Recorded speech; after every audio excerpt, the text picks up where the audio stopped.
이제는 진짜로 해외 구매 대행이 1년 안에 망할 수도 있습니다. 망한다는 이야기가 수도 없이 많았지만 이제는 진짜 망할 수도 있을 것 같아요. 여러분들이 지금처럼 구매 대행을 하시면 길게는 1년, 짧게는 3, 4개월만 해도 충분히 사업이 망할 수 있다고 봅니다. 중국 구매 대행 붐이 지금 한 5, 6년 정도 된 것 같은데요. 저도 이제 셀러로 한 4년에서 5년 차 정도 되는 것 같아요. 그리고 제가 처음 시작할 때만 해도 사실 구매 대행을 하는 사람들이 정말 별로 없었는데 그 당시에는 정말 아무거나 올려도 팔렸어요. 예를 들면은 다이소에서 팔만한 그런 잿더리 같은 거, 그런 것도 잘 팔렸고, 심지어는 버스 손잡이 있죠, 이것도 제가 몇십 개를 판 것 같아요. 그만큼 아무거나 올려도 잘 팔리던 시기가 있었습니다. 하지만 코로나도 오고 나라 경기도 어려워지다 보니까 많은 사람들이 부업을 찾게 되고 온라인 사업을 알게 되면서 그 중에도 되게 난이도가 낮고 돈을 많이 벌 수 있는 해외 구매 대행 사업에 많은 사람들이 집중되게 되면서 경쟁이 치열해지고 점점 더 시장이 어려워지게 됐죠.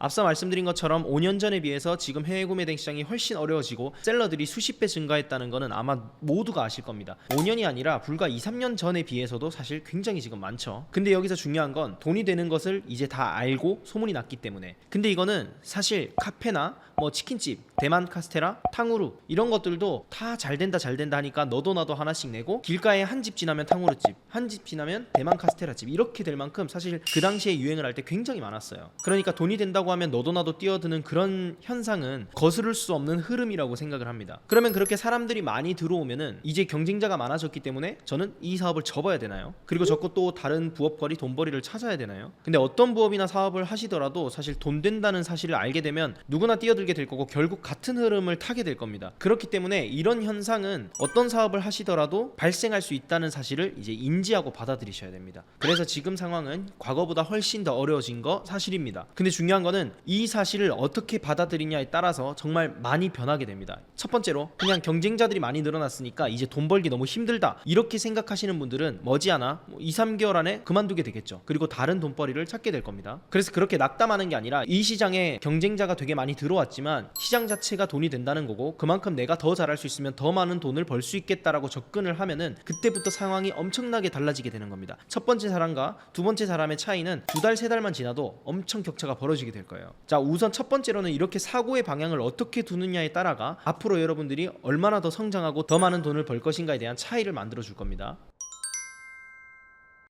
자, 우선 인지가 되었다면 두 번째는 소비자가 누군지에 대해서 파악을 하는 게 굉장히 중요합니다. 내가 올린 제품을 구매 대행 맡기는 그 소비자들은 누구지? 그 소비자들은 왜 나한테 구매 대행을 맡기는 거지? 이런 본질적인 요소를 파악하는 게 굉장히 중요해요. 무지성으로 아무거나 상품을 마구마구 올리는 것과 팔릴 만한 상품을 골라서 올리는 거에 대해서는 차이가 엄청나게 벌어지게 됩니다. 자, 그러면 첫 번째로 제가 정의를 한번 해볼게요. 첫 번째 소비자층은 다양한 제품을 저렴하게 사기 위해서 해외 구매 대행 제품을 삽니다. 해외 구매 대행 제품이라기보다는 해외 제품을 사게 되는 거죠. 최근에 알리나 테무가 들어오고 굉장히 시장을 많이 점유하면서 일반 소비자분들도 많이 알게 되고 우리 셀러들은 되게 불안함을 느끼게 되었습니다. 그래서 알리가 테무가 들어옴에 따라서 저가형 상품들에 대해서는 사실은 알리 테무와 구매 대행 업자들이 양분화해서 매출을 가져가고 있는 지금 모습인데, 앞으로는 알리나 테무가 일반 소비자들이 훨씬 더 많이 알게 되면서 그런 제품들은 알리나 테무에서 살 확률이 훨씬 더 높아질 겁니다. 실제로 알리나 테무가 광고를 엄청 공격적으로 태우고 앱스토어 다운로드 수도 거의 1등에서 상위 5등 안에서 계속 유지를 하고 있는 모습을 보면 앞으로 이런 제품들은 소비자들이 구매 대행 셀러를 찾는 게 아니라 알리테무 쪽에서 구매할 확률이 더 높아지겠죠. 자, 그러면 두 번째 소비자는 어떤 부류냐면 국내에서 찾으면 잘 안 나오거나 살 수 없는 그런 제품들을 찾는 소비자입니다. 예를 들면 인증이 까다로운 제품이나 제품의 부피가 많이 크거나 아니면 비싸거나 이런 제품들은 그런 조건들 때문에 사입을 하기 힘드니까 구매 대행으로 팔고 있는 그런 제품들을 선택하는 거죠. 흔히 우리가 이제 이런 물건들을 보통 크무비라고 불러요. 근데 이런 제품들이 크고 무겁고 비싸기 때문에 잘 팔리는 게 아니라 아까 제가 말씀드린 것처럼 그런 이유들이 있기 때문에 잘 팔리고 그 상품들이 크거나 무겁거나 비싼 거였습니다. 자, 그러면 이 내용을 이해를 한다면 제품을 고르는 안목 자체가 크고 무겁고 비싼 제품이기 때문에 고르는 게 아니라 두 번째 소비자층들이 원하는 그런 제품을 고르게 되면 크고 무겁고 비싸지 않더라도 충분히 잘 팔릴 만한 상품을 골라낼 수가 있게 되는 거죠. 그래서 그냥 크무비니까 올려야지라고 생각하고 마구마구 기계나 농기구 같은 걸 잔뜩 올리는 사람과 이걸 이해하고 상품을 소싱하는 사람은 같은 소싱 방법으로 하더라도 엄청나게 차이가 벌어지게 되는 겁니다. 이런 현상 때문에 누구는 몇천 개를 올려도 계속 안 팔린다고 하고 누구는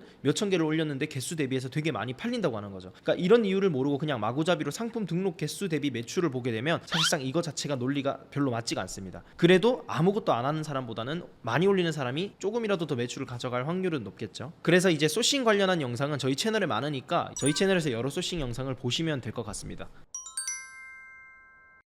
자, 이제부터 가장 중요한 파트입니다. 사실은 아직까지 업계에는 2단계, 그러니까 본질 파악 자체를 못하는 셀러분들이 10분 중에 거의 7분 이상이 되기 때문에 여러분들이 사실 2단계만 잘하셔도 10명 중에 3등, 그러니까 상위권 셀러 안에 들어갈 수가 있습니다. 그만큼 사실 1단계 인지를 못하시는 분도 많고, 인지를 하더라도 두 번째 상품을 골라내는 눈 자체가 없는 분들이 진짜 정말 많습니다. 그렇기 때문에 사실 그 부분만 집중하더라도 여러분들이 지금 생각하시는 정도의 매출보다 훨씬 이상을 만들 수 있는데, 근데 중요한 거는 그냥 매출 1000, 2000 벌려고 하는 게 아니라 우리가 5000, 그 다음에 1억, 2억 이렇게 매출을 만들어내는 게 여러분들의 대부분의 원하는 그런 그림일 거고, 그리고 매출만 단순하게 찍는 게 아니라 향후 2년, 3년, 5년 이렇게 지나더라도 우리가 계속 사업을 잘 키워나갈 수 있는 그런 역량을 기르려면 바로 이 세 번째 파트인 차별화가 굉장히 중요합니다. 근데 중요한 거는 차별화를 어떻게 만들어야 되는데 라고 하시는 분들이 굉장히 많을 겁니다. 차별화는 사실 정답이 없는 것 같아요. 본인이 가진 능력에 따라서 사실 이 차별화 포인트는 너무 많이 바뀔 수가 있는데, 제가 그래도 여러분들이 조금이라도 좀 찾을 수 있는, 도움이 될 수 있는 방법에 대해서 조금 설명을 드려보겠습니다. 저희 채널에 출연하셨던 수많은 출연자분들은 사실상 본인들이 잘하는 능력을 이 사업에 적용을 했기 때문에 그런 차별화가 생기고, 그런 차별화 때문에 많은 매출을 올린 겁니다. 같은 방법을 하더라도요. 전에 업로드했던 이 영상에 나오신 출연자분 같은 경우는 본인이 CS에 되게 강점이 있으신 분이었습니다. 그걸 출연자분도 아시고 계셨고요. 그렇기 때문에 고객이 문의 전화가 오면 그걸 더 놓치지 않으려고 적극적으로 전화를 받고, 한 번 온 전화는 절대 놓치지 않고 통화가 끝나면 명함도 전달하고, 그 전화번호를 리스트업하고 그 엑셀에 이 사람은 뭘 하는 사람이고 어떤 제품이 필요할 것 같고 이런 것들을 리스트업 해놨다가 한 달, 두 달이 지나서 다시 연락을 드려서 전에 이런 걸 팔았던 사람인데 혹시 더 필요한 게 없냐, 구매할 건 없냐, 이런 식으로 계속 물어보면서 그분이 혹시라도 다른 게 필요할 때 찾는 게 아니라 내가 먼저 그거를 캐치해가지고 바로 팔아내는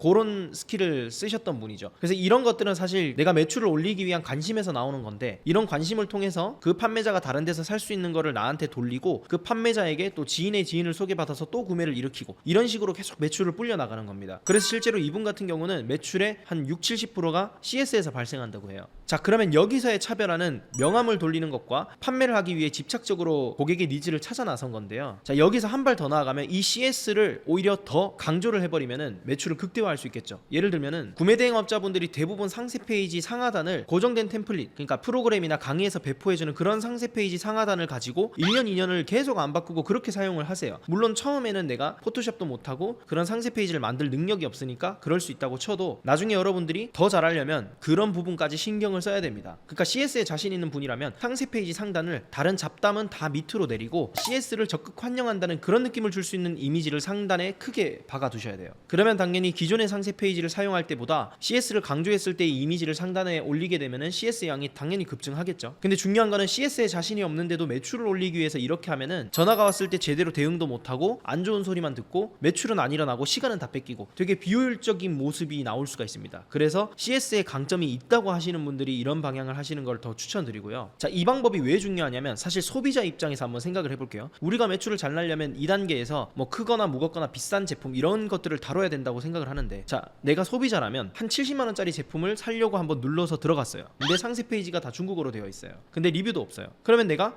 이거를 살까 말까 고민이 되는데 제품은 괜찮고 가격도 괜찮아요. 그래서 내가 물어보고 사려고 전화번호를 찾는데 전화번호도 없어요. 그러면 당연히 바로 나가겠죠. 굳이 거기서 판매자 정보를 들어가서 전화번호를 찾는 분도 계시겠지만 대다수는 안 그럴 거란 말이에요. 그렇기 때문에 그걸 해소해 줄 수 있는 장치가 필요해요. 그게 바로 상품을 들어갔는데 상단에 있는 이미지가 되는 거죠. 스크롤을 한번 내렸는데 이 제품은 구매 대행 제품이라서 리뷰나 상세 페이지가 미흡할 수 있지만 최대한 내가 이걸 원하는 조건에 맞춰서 판매를 해주겠다, 뭐 이런 느낌을 잘 가공해서 그럴듯하게 보이게 해서 그걸 상단에 박아놓게 되면은 CS량은 급증하게 되고, 그 이후에 여러분들이 CS를 잘 해낼 수 있으면 그걸 매출로 옮길 수가 있는 거죠. 그래서 실제로 지금 상황에서도 이렇게 하시는 셀러분들은 거의 없어요. 그래서 이런 장치 하나만 해놔도 한 달 사이에 매출이 쑥쑥 느는 경험을 하실 수 있을 겁니다. 그리고 다음은요, 최근에 올라왔던 이 영상에 출연해 주셨던 분인데요. 자, 이분 같은 경우에는 반자동 해외 구매 대행에서 잘 팔릴 만한 상품을 잔뜩 일단 많이 올렸어요. 그리고 많이 올리면 어쨌든 간에 잘 팔릴 만한 상품을 올렸으니까 잘 팔리겠죠. 그렇게 팔리는데 반복적으로 하나 두 개 팔리는 제품에 대해서는 지속적으로 관심을 가지고 모니터링을 했다고 해요. 모니터링을 했다고 해서 그 상품을 막 추적하고 이런 건 아니고 그냥 이 상품이 또 팔렸네, 이 정도의 인지를 하고 있었다는 거죠. 자, 근데 보통은 여기서 바로 번역을 할 텐데 이분 같은 경우는 그 번역 자체가 약간 비효율적이라고 생각을 했대요. 왜냐면 그 상품이 두 번, 세 번은 팔렸지만 실제로 상품을 구매하신 분이 이 상품에 대해서 만족을 했는지 안 했는지에 대한 여부 자체가 없잖아요. 그게 증명이 되지 않았으니까 만약에 이 상품을 번역을 했다고 해도 실제로 번역을 한 이후에 안 팔릴 수도 있는 거고요. 번역을 했는데 이 상품을 구매했던 했던 분이 악플을 달아버리면 그 번역을 한 시간은 시간대로 들었는데 앞으로 제품은 더욱 안 팔리게 되는 현상이 일어나는 거죠. 그렇기 때문에 상품성이 검증되기 전에는 번역을 하지 않았다고 해요. 그러다가 리뷰가 한두 개 달리고 좋은 리뷰가 달리게 되면 리뷰가 달린 제품에 대해서만 번역을 했다고 해요. 근데 대신 그만큼 신중하게 번역을 하다 보니까 번역을 할 때도 그냥 단순하게 프로그램을 통해서 한글화를 한 게 아니라 제품을 번역할 때 폰트도 굉장히 신경을 쓰고 한국인들이 좋아할 만한 혹할 마케팅적인 카피라이팅 같은 것도 적지적소에 잘 써줬다고 합니다. 그리고 제품을 번역을 하면서 마케팅적 요소에 맞게 순서 배치도 해주고 필요 없는 건 날려주고 이런 식으로 상세 페이지를 완성하고 그 이후에 이걸 잘 팔릴 수 있게끔 광고까지 붙여줬다고 해요. 그러니까 당연히 노출도 잘 되고 들어왔을 때 가격이나 이런 것도 괜찮고 리뷰도 있고 그러다 보니까 판매가 되고, 근데 그렇게 해서 판매돼서 소비자들이 받았을 때 제품의 상품성이 괜찮으니까 마음에 들고 그러니까 또 리뷰가 달리고 그래서 더 잘 팔리고 이 선순환 구조가 반복되게 된 거죠. 이런 식으로 매출을 많이 일으키고, 자 이러면서도 제품이 확실히 계속 팔아봤는데 계속 괜찮다 하면 이 제품 같은 경우는 샘플로 제품을 하나를 구매하거나 아니면 많이 팔리다 보니까 반품이 들어오는 경우가 있을 거 아니에요. 이런 제품을 직접 촬영을 하고 GIF까지 만들어서 되게 한국에서 잘 만들었다 하는 그럴싸한 상세 페이지를 직접 기획부터 촬영, 상세 페이지 제작까지 다 하셨다고 해요. 그래서 그런 제품 같은 경우는 상품을 올릴 때 상세 페이지 이미지에 로고 같은 것도 받고 제목에도 로고를 받고 제품을 올렸다고 해요. 자 이렇게 되면은 같은 구매 대행에서 파는 제품이라도 약간의 브랜딩이 들어가서 같은 제품을 보더라도 다른 제품처럼 보이게 되는 거예요. 이런 요소를 추가함으로써 브랜딩을 입히고 브랜딩이 입혀짐으로 인해서 마진도 일반 제품보다 훨씬 더 많이 가져갈 수 있는 거죠. 이분 같은 경우에는 3개의 제품으로 구매 대행 매출을 몇 천만 원까지 만들고 마진율도 30%가 넘는다고 해요. 이렇게 제품 촬영까지 다 직접 하게 되면은 따라오는 셀러가 없게 되는 거죠. 이렇게 하게 되면은 아이템 민호도 안 묶이고 가격 비교에도 묶이지가 않거든요. 물론 이런 제품을 사입으로 가져올 수도 있지만 사입으로 가져올 만하고 자본력까지 있으면은 사입을 하셔도 되고요. 근데